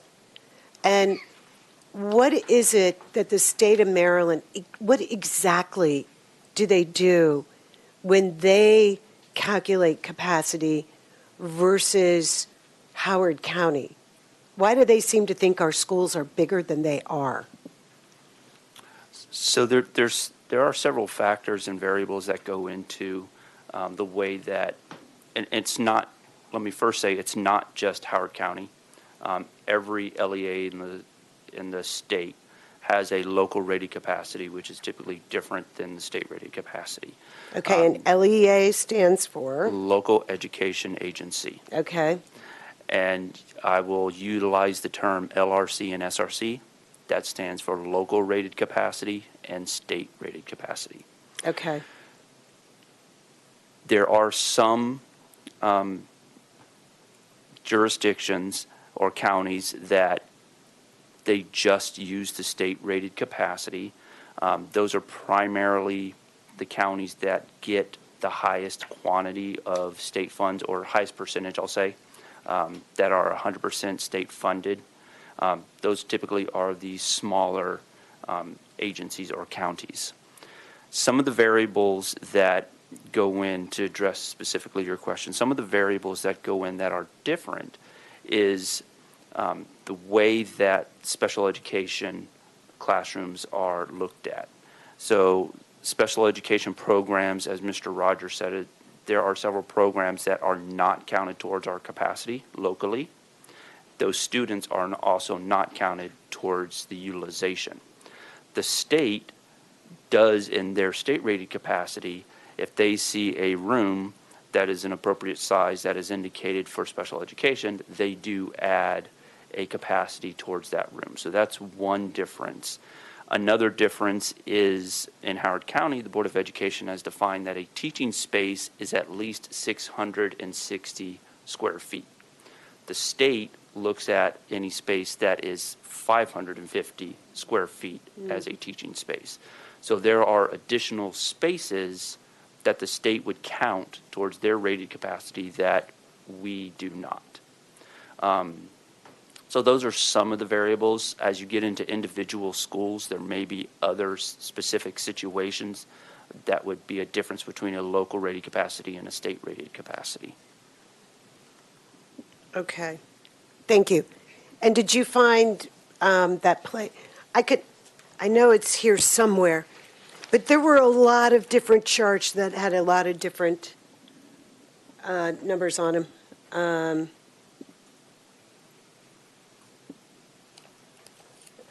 And I'm pretty sure that I believe you're yellow. looking for the chart that shows each school and the local rated capacity next to the state rated capacity.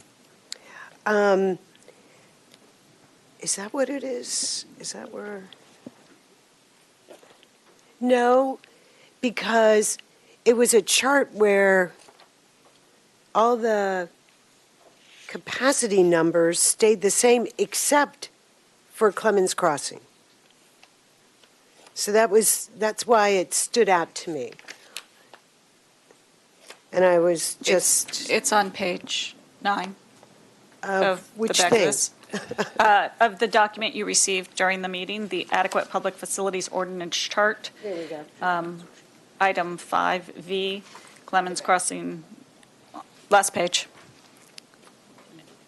Oh, I had it right in front of me. There you go.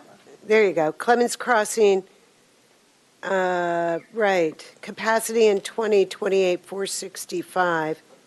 In 2023, 521. The chart that we started Yeah, off with, yeah. Since while Mr. Lubley was answering your other question, I've been looking into that number. 521 was the capacity. I'm trying to track down that 465 number, but I'm not seeing it anywhere.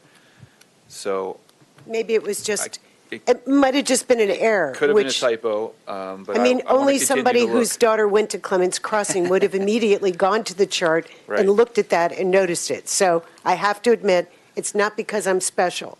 Okay. Yes. There is another one. Burley Manor Middle also goes from 779 to 721. Okay, there isn't. See, I think- never had a kid at Burley Manor, so I didn't notice that one. So that one is a change that was anticipated because of program expansion of, I believe it was ALS. We were factoring in the future program. Alternate life skills, Right. I think it's And they don't- academic they're life not- skills. academic life skills. So they're not Apologies.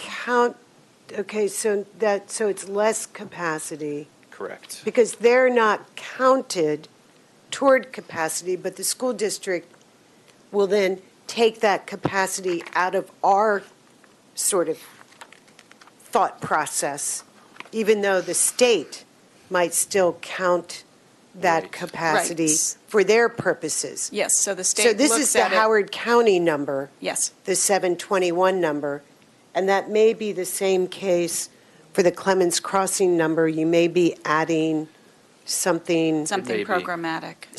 programmatic at Clemens Crossing that It would may have be been 52 kids. It may have or- been a program, so it may have been a timing thing between the feasibility study and the development of these reports.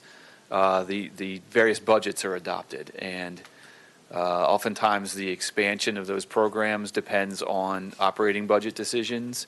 And so it could have been that when we wrote the feasibility study, we did not anticipate this program or did anticipate a program changing. And by the time we got to this report, that status had changed, and we included the number in this report that reflected that change. Okay, you could just find that out from you. Will do. I'm not going to put you on the spot and say, absolutely, answer that right now, Mr. Will Rogers. Okay. So I want to make sure that the board members and the council members who joined us virtually, if you have any other questions, to ask those now. This is Open Fields. My question and comment have since with Austin because we talked about so much since. But no, I think this is a great discussion to have, and I hope that we're in good shape in the fall. I have faith and confidence that we will be. All right. We had a hard time hearing you, but you looked like you were happy. And I didn't hear a question. So if you want to get a little closer to your microphone. Oh, you've got on your ear things. Yeah. All right. Yeah, can you hear me? Yeah, Can you that's hear me? much better. Much better. Yeah. Okay, sorry about that. So what I was saying was that my question and comment by now would seem almost irrelevant because it was almost a half an hour ago that I wanted to chime in to say something. But it's okay because we had a great discussion and I just have faith and confidence that we'll be okay in the fall. All right. Thank you, Dr. Jones. Ms. Walsh, did you want to add anything else? I did have two follow-up questions. One is, we heard testimony during capital budget that we as a community are not meeting or making best use or most use of the matching funding available from the state that expires, by my recollection, in 2031. Could someone either from the board or the school system identify the annual contribution from the county necessary to make use of all known available funds, matching funds from the state through whatever that, I think it's 31 deadline? I'll start that question, and then Ms. Mallow may expand on my response. So I believe the funds that you're speaking about are the Built to Learn Act funds, which do sunset or we have to expand them within 10 years of the implementation, which does come out to 2031, and that is calendar year 2031, not fiscal year 2031. So the first round of funds that the school system utilized out of that pot of money was for the Hammond High School project. The second project that we are currently looking at is the Oakland Mills Middle School project. The Interagency Commission on School Construction, or commonly known as IAC, has approved that project as a Built to Learn Act project. We have not gotten to the point where we have requested the Built to Learn Act funds, but that is moving forward as a Built to Learn Act project. That project is currently in the capital budget. It's currently in design. I don't have exactly the split between the state and county match for that project, so I can't speak specifically at this point. The remaining funds have yet to be exactly determined, but they will either, based off of recommendation by the superintendent and approval by the Board of Education, go to either Dunlogan Middle School, or the next project currently in the capital budget is the Oakland Mills High School, which would also be a project that would be available for those funds. So we do expect to be able to utilize all the funds within the time frame that we have for the Built to Learn Act. But I think in answer to your question, in order to maximize what is available through traditional IAC funding, as well as the Built to Learn, we would need $90 million every year. That would get us through that would put us about $40 million towards the systemic renovations, and then the additional money would go towards matching funds for additional projects. So, and it would need to be about $90 million for every year up until 2031, not 3030. Well, sure, I'd love it for till 3031, but for right now, that number is approximately $90 million. All right, perfect. I mean, that was my request. Thank you. And then my last one goes to what Mr. Lubley just alluded to as the next anticipated Built to Learn use. And Chair Young's comment earlier that we as a community don't seem to build schools where children live, either existing or anticipated. But hearing that Oakland Mills High School is, after Dunlogan, I suppose, for at least request of the state's matching Built to Learn funds, I have seen compelling analysis by my residents, particularly those in Elkridge, that suggest that actually building a new school in Elkridge, a new high school in Elkridge, funds for which have already been dedicated by our county executive as recently as last May for siting, that what analysis has been done to decide whether it makes sense to build a school to provide capacity in the Northeast for our high schoolers and use and rehabilitate that Oakland Mills High School for some different purpose, given the proximity of another number of high schools, including brand new Guilford Park, in that general area.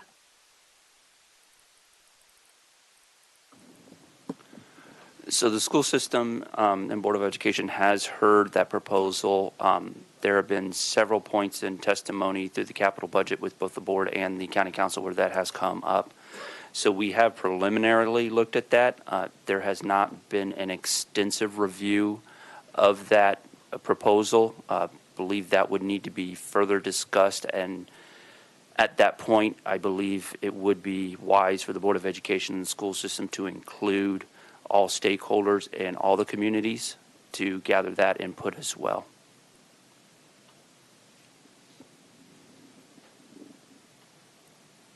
Okay, thank you. All right. Dr. Liu, did you have any final questions or words that you wanted to add? Well, thank you for this meeting. I think it's really, really helpful. I think in the future, we need to work together because we know that we need new schools and also many of our schools need renovation.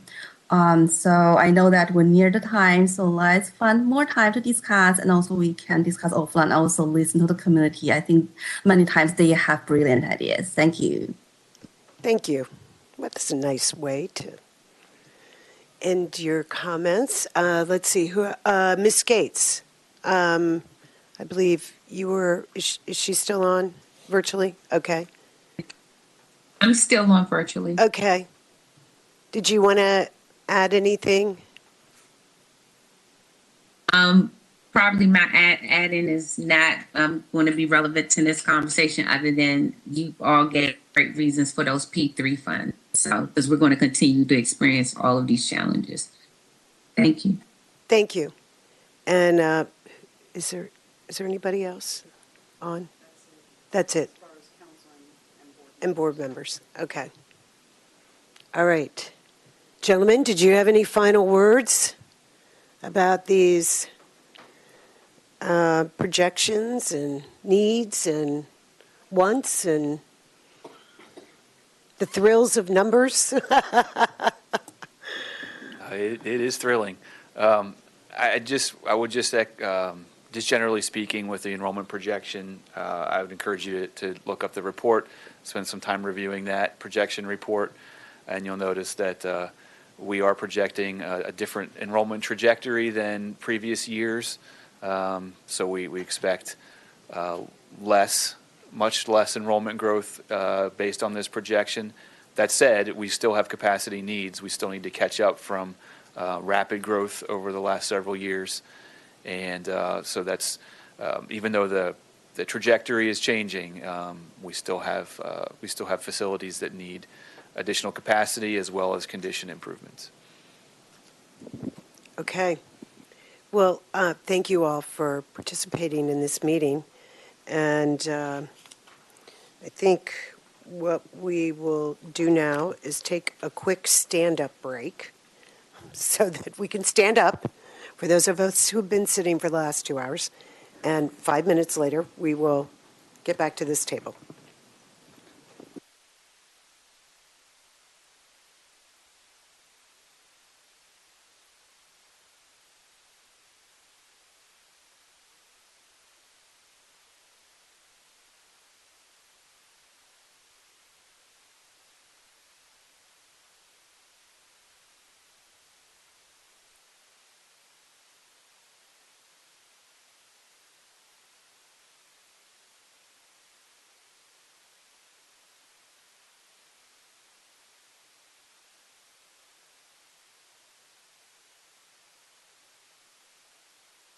All right, we have resumed our meeting, and we are on the next item, which is Council Resolution 77, adopting the housing unit allocation chart. And Mr. Bronow, did you want to discuss this? Sure. So I'll say, as presented at the public meeting last week, this is the annual housing unit allocation chart that gets adopted each June annually. that is based on the latest general plan, which is Hoco by design. And so there's a chart in Hoco by design that indicates how many units are to be allocated by the various regions as shown in that chart. And so this chart that comes before the county council reflects that. And then also built into it is the rolling average provision.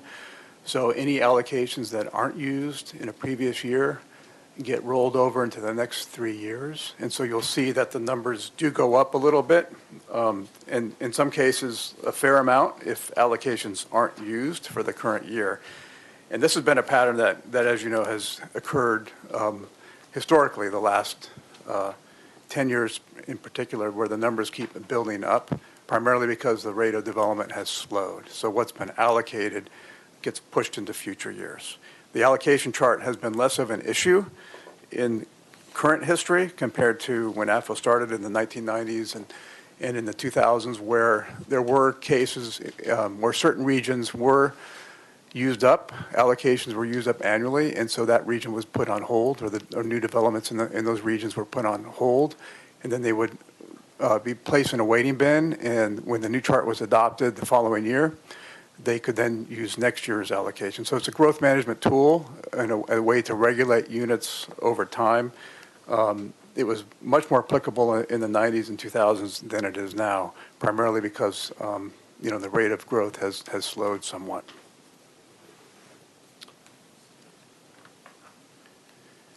It's still an important function, I think, in APFO, though, because it does prevent, if there were to be a lot of units in a particular region, it would prevent many units coming on annually in one year, which could potentially happen. And of course, that's the very first test that's taken, and then subsequent, the next test is a school capacity chart. So even though a unit might get a housing unit allocation and be able to build, it could take the school capacity test and fail that test if it's in a school region or district that is over capacity. So it's a double-tiered test. The school capacity test is really, it's meant to obviously to make sure that the utilization of schools aren't exceeded, whereas the allocation test has been designed to really apply as a growth management tool for all public facilities. And the goal is to achieve the general plan growth targets over time.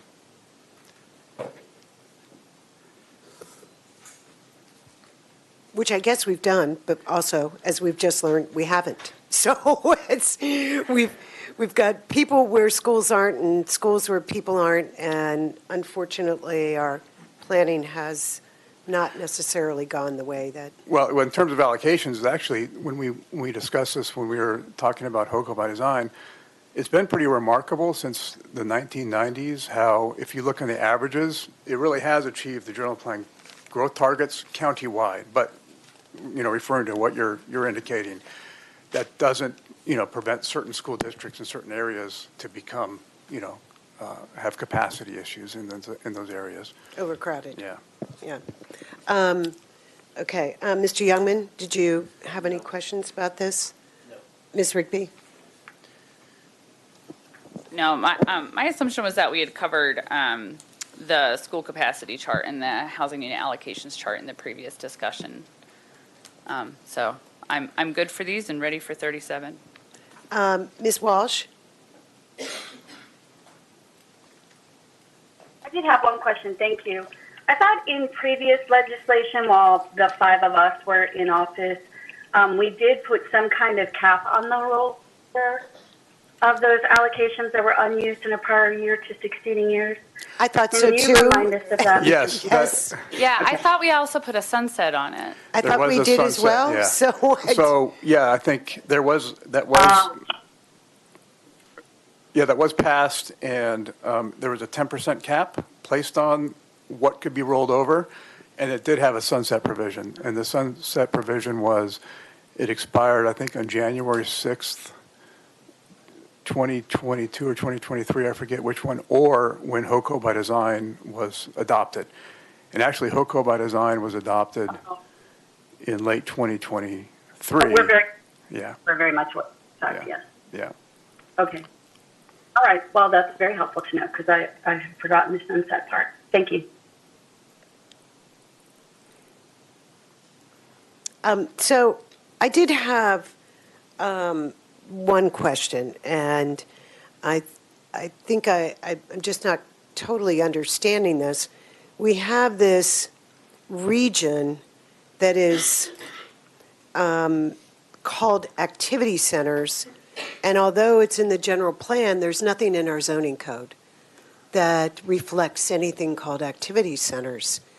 So I'm not quite sure how we translate something that's still an idea or in a plan, but doesn't have any zoning affiliated with it, into allocations.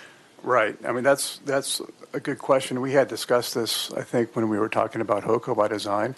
So there is a map that shows these areas, and Which we made very clear during the process, that these were illustrative only, and not to be used, to be based, to allow individual allocations be based on these illustrative circles on the general plan map. If I can insert, I think the map that Mr. Burnow is referencing is the one that's in Chapter 10, which is in the growth management. So it's the map that shows these different districts, not the future land use map that I think you are referencing, unless I am conflating. Well, no, there is a, as far as I understand, there's a legally adopted activity center or designated place types map that we would apply allocations to in activity centers that are delineated on that map. Okay, that is not my understanding. My understanding is that we went through that general plan and made those activity centers illustrative, those circles illustrative, and that we had a lot of issues with the fact that these were designated on this map because how do we know that Normandy Shopping Center is going to be the place where activity centers would occur? How do we know that another shopping center along Route 40 in Shannon Forest, I can't remember which one, that would be, or Longgate Shopping Center, that they would use their parking? That at the time, that was the discussion. It was a year ago, and I do recall, I could be wrong, but I do recall inserting that word into amendments in order to ensure that. But I'm sure that Ms. Rigby is Google checking me, because that's what she likes to do whenever I say anything. Okay, but yeah. Only in fact when it's not factual. Yeah. Okay. Well, all right. we can look into it. It's an important thing. Excellent. I'm on it, but Yeah. if it's factual, I don't. It's a very important thing to find out because It is a very important thing to find out. We actually have given out activity center allocations because this chart has been effective since January. You have given those out. Who did you Yes. give them out to? I'd have to look, but you can tell from this chart that the rolling average chart that we put together that some activity center allocations have been granted. Yes, So that I would think- be a very, yes, and we have asked DPZ over and over again for information along these lines, for comprehensive rezoning, for a ZRA, anything to indicate that the work that we did a year ago is actually being recognized and that we have an opportunity to see what is being put in our zoning code. And apparently now this is being done without actually being part of the zoning code. Well, it's not zoning code. When the comprehensive rezoning occurs and then the activity center areas get rezoned, they would take allocations from those areas. The current activity centers are actually based on CAC zoning in most cases. So if a plan were to come into CAC zoning, which is designated, Are you as an talking about the activity commercial center. activity corridor Yes. on Route 1? On Route 1, which allows for mixed-use development. There's activity centers around a large portion of those areas. So if a development were to come in to those areas, it would utilize activity center allocations. Once comp rezoning occurs, and if the underlying zoning changes, then the activity centers would still be delineated on that same map. And to add clarification to this, this is the map that I was talking about, map 10-1, which is located on Managing Growth, page 9 and 10 of the Hoco by Design. That is the actual allocation map that is tied to the allocation chart. that we're discussing here today. Some of the activity center boundaries that are denoted in that chart are defined in other planning documents, like Downtown Columbia has a defined boundary as part of the Downtown Columbia plan. The Newtown Village centers, some of those boundaries have been defined, which is part of the zoning board's process for defining the boundaries for redevelopment. Some of those have been defined, others have not been defined and would have to be defined as part of that process. And then you would determine which parcels were actually within those activity centers. Some of the other denoted activity center areas along the Route 1 corridor, along the Route 40 corridor, and along the Route 100 corridor are tied to some of the existing mixed use or TOD or TNC developments is how we denote them. But as we discussed, the future land use map that is illustrative is not supposed to be parcel based. So if a project came in for any of the projects where those parcels have not been defined, that is when we're currently in that transition period that have to be determined. But some of these areas are defined, others are not. But this allocation map, for the purposes of granting allocations, is the governing adopted document for that. Well, I have to admit, this is big news to me, so I'm totally confused and not really prepared at this point to further this conversation, but I would like to meet with you about this. Ms. Walsh, do you have any questions?